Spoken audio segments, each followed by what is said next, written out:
നമസ്കാരം. എല്ലാ NTV പ്രേക്ഷകർക്കും നിങ്ങളുടെ ഇന്ന് എന്ന പ്രോഗ്രാമിലേക്ക് സുസ്വാഗതം. ഇന്ന് 2025 ഏപ്രിൽ മാസം 21-ാം തീയതി 1200-ാം ആണ്ട് മേടമാസം 8-ാം തീയതി തിങ്കളാഴ്ച. ഇന്ന് തിങ്കളാഴ്ചയാണ്. ഇന്നത്തെ നക്ഷത്രം ഉത്രാടൻ നക്ഷത്രമാണ് വന്നിരിക്കണേ. ഉത്രാടൻ നക്ഷത്രം ശുഭനക്ഷത്രമാണ്. ഇന്നത്തെ ദിവസം നല്ല ദിവസമാണ്. മൊത്തത്തിൽ പറയുകയാണെങ്കിൽ നല്ലൊരു ദിവസമാണ് ഇന്ന്. നമുക്ക് ശുഭകാര്യങ്ങൾക്കെല്ലാം എടുക്കാവുന്ന ഒരു ദിവസമാണ്. അപ്പോൾ ഇന്ന് നമുക്ക് രാവിലെ ഉറക്കം എണീറ്റ് വീഡിയോ കണ്ടിട്ട് സന്തോഷത്തോടു കൂടി ഓരോ കാര്യത്തിന് ഇറങ്ങണം. നമ്മൾ നല്ല ദിവസമെന്ന് നിങ്ങളെ അറിയിക്കുന്നത് എന്തെന്ന് ചോദിച്ചാൽ, ഇന്ന് ആ ദിവസം നല്ല ദിവസമായിരിക്കുന്ന ദിവസം എന്തൊക്കെ ചെയ്യാമോ അത് ചെയ്യണം. കാരണം അത് നിങ്ങൾക്ക് അനുകൂലപ്രദമായി കലാശിക്കും. കൊള്ളാത്ത ദിവസങ്ങളിൽ ആകിലും അങ്ങ് ഒഴിഞ്ഞു കളയണം. അപ്പോൾ നമുക്ക് നമ്മളെ കാര്യങ്ങൾ മനസ്സിലാക്കി മുന്നോട്ട് പോകാൻ വേണ്ടിയാണ് ഓരോ ദിവസവും നമ്മൾ ഈ ഒരു വീഡിയോ നിങ്ങൾ ഉറങ്ങി എണീക്കുമ്പോൾ നിങ്ങളെ മുമ്പിലെത്തിക്കണേ.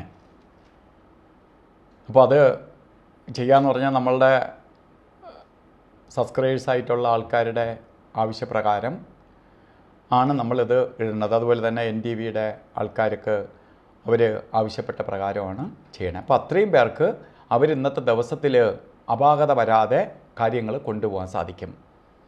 അതുപോലെ ബർത്ത്ഡേ വന്നിട്ടുള്ളവർക്ക് നമ്മൾ പറയുന്ന ഒരു വർഷത്തെ ഫലത്തെയാണ് ഇന്നത്തെ ബർത്ത്ഡേ കൊണ്ട് ഉദ്ദേശിക്കുന്നത്. അപ്പോൾ ബർത്ത്ഡേ നോക്കുമ്പോൾ തിങ്കളാഴ്ചയാണ് ബർത്ത്ഡേ വന്നിരിക്കുന്നത്. ഉത്രാടൻ നക്ഷത്രവും തിങ്കളാഴ്ചയും മേടം മാസത്തിലെ ഉത്രാടൻ നക്ഷത്രം തിങ്കളാഴ്ചയായിട്ട് വന്നിരിക്കുന്ന ദിവസം നിങ്ങൾക്ക് ഭാഗ്യദായകമായ ഒരു വർഷം തന്നെയായിരിക്കും.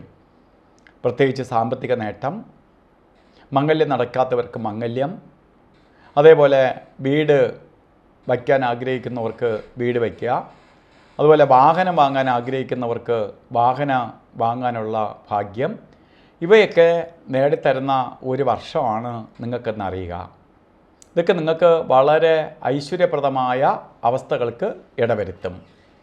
അപ്പോൾ പുരോഗതിയുടെ കാലഘട്ടമായതുകൊണ്ട് ഓരോ കാര്യങ്ങളും നമുക്ക് ശ്രദ്ധാപൂർവം നമ്മൾ ഓരോ കാര്യങ്ങൾ ചെയ്ത് തീർത്താൽ നിങ്ങൾക്ക് ഈ ഒരു വർഷം ഗുണപ്രദമാക്കി മാറ്റാൻ സാധിക്കും. നമുക്ക് കുറേ കാര്യങ്ങൾ ചെയ്യാനായിട്ട് ഒരു വർഷമൊക്കെ ദൈവം തരിക എന്ന് പറഞ്ഞാൽ അത് വളരെ വിലപ്പെട്ടതാണ്. ചിലപ്പോൾ നമുക്ക് ഇനി ചിലപ്പോൾ 4-5 വർഷക്കാലം ഇങ്ങനെ നല്ലൊരു ദിവസം ബർത്ത്ഡേ വന്നൊന്നുമില്ല. അപ്പോൾ കിട്ടുന്ന ദിവസത്തെ മാക്സിമം വിനിയോഗിക്കുക. അതുപോലെ ഇന്ന് നല്ല ദിവസമാണെന്ന് പറഞ്ഞു ഓരോ കാര്യത്തിന് ഇറങ്ങുമ്പോഴും നമ്മൾ ഓരോ കാര്യത്തിന് പോകുമ്പോഴും രാഹുകാല സമയം നോക്കി യാത്ര തിരിക്കണം. രാഹുകാലത്തിനുള്ള പ്രത്യേകത, രാഹുകാലം വളരെ എഫക്റ്റ് ചെയ്യുന്നതായി കണ്ടിട്ടുണ്ട്.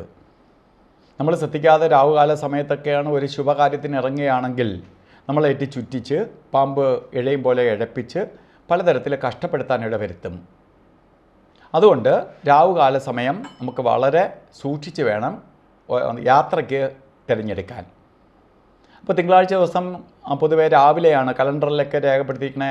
രാവിലെ 7:30 മണി മുതൽ 9 മണി വരെയാണ് എന്ന് രേഖപ്പെടുത്തിയിട്ടുണ്ടെങ്കിലും നമുക്ക് 7:30 മണിക്ക് രാഹുകാലം തുടങ്ങില്ല. 7:47 തൊട്ട് 9:19 വരെയാണ് രാഹുകാല സമയം.